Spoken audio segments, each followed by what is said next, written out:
So anyways, so back to the barriers. So the spring salmon would be above these falls during flow, right now.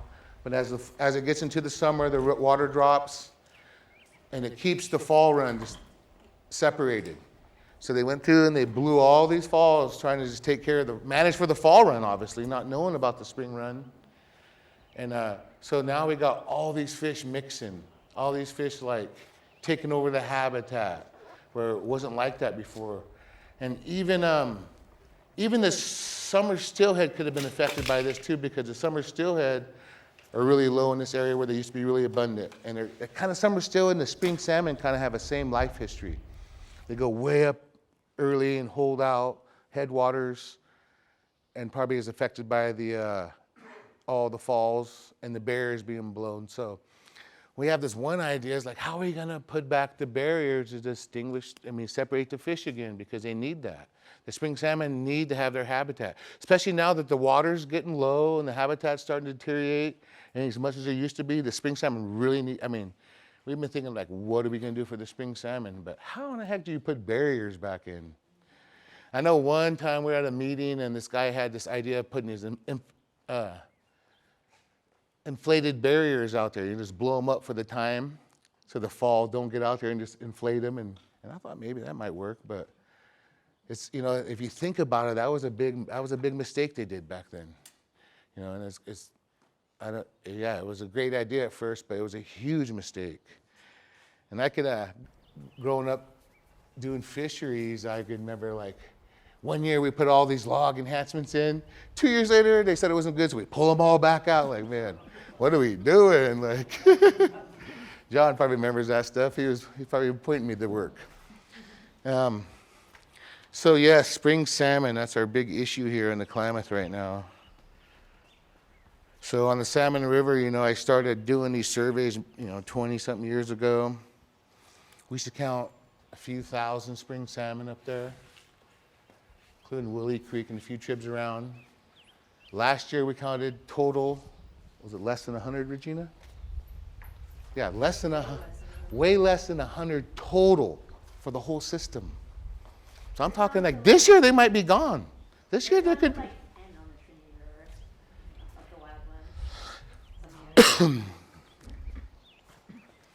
I'm not really expert on hatcheries, but it seemed like the hatchery on the Trinity is doing pretty good. They have a pretty good run coming back. So what are we gonna do? Are we gonna grow these springers? Are we just gonna hope the dam fixes everything? But when you're down to just a handful of these precious creatures left, what are we gonna do with them? We gotta protect them. So if anybody has media, what are we doing, Regina, to get the word out there?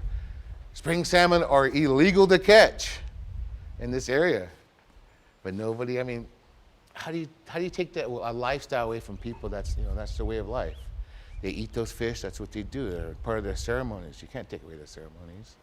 So to be able to say people can't catch them is it's kind of hard, And even the law knows you can't do that to people, So it's very complicated right now. How are we going to save the springers? And I'm hoping the word gets out there a little better, starting now. Maybe some commercials or something. Some little girl on a poster saying, please save the spring salmon, don't catch the last one. Anything, whatever it takes. Word of mouth, tell your friends. I, for known is that I will not eat a Klamath springer no more. Not for a long time. I'll admit too, I might eat a Trinity hatchery springer though, that's different. But a Klamath springer, I'm done, Even though that's my favorite food, part of our tradition. That medicine man's supposed to catch that first springer that indicates our ceremony. And he can't even do that no more for a while. And we haven't been able to, and it's really sad that we haven't been able to. So maybe we got to all get together and figure out what we're going to do. Because they keep pushing the dams back, We've been getting them out for 20 years now, and another year, 2 more years, another year, 2 more years. I hope we don't sell the company here next year or something. We were barely teenagers when we started working on Klamath dam removal. Going to Scotland. Did you guys know Scotland Power owned the dam for a while? Now, So practically grandparents. You. Yeah, it's been a long fight and a long battle, and I understand a lot of people here have, they put a lot of time into this, and hopefully we can see the outcome. And hopefully when those dams come down, those springers go home. Because these fish have an ability to find their way home. And who says that the genetics is all right, Who's to say that these fish can't just become springers and go home? I'm hoping they can. Hoping there's fish out there right now acting like fall run that turn to spring run somehow, Never know, they could, Like if a fish wants to be a springer, maybe let him be a springer.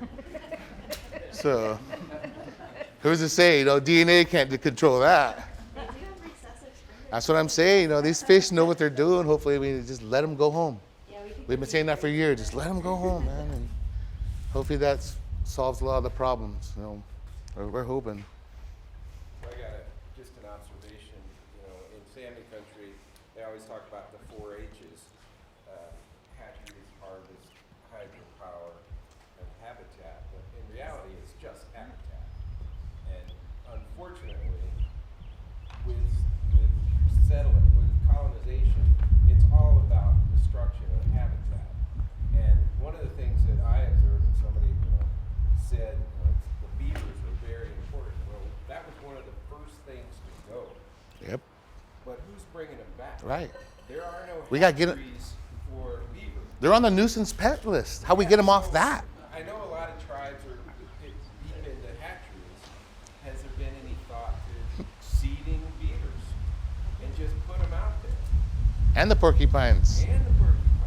And everything else they took away too. I mean, we're really good at growing whatever is scarce, but we're not thinking about it. And that's a thing though, like working fisheries and being traditional is that we know that the management starts at the top of the mountain and ends at the ocean. You have to manage everything in between.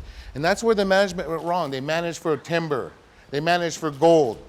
And they forgot to manage for the fish and everything else in between, and they went wrong. And when you manage the forest, you manage the land, like I said, everything's important. That little bug that walks that may eat that plant that has to go, it's important, Everything's here for a reason. We got to keep it here. And when things start going away, you start seeing the earth really tilt, and like this guy says, we're in some drastic changes here, and people have to really realize it and accept it. So, any other questions? Well, you're sticking around for a little bit? Or? I guess so. You wanna? Yeah. He'll be here to answer questions for a little bit, probably.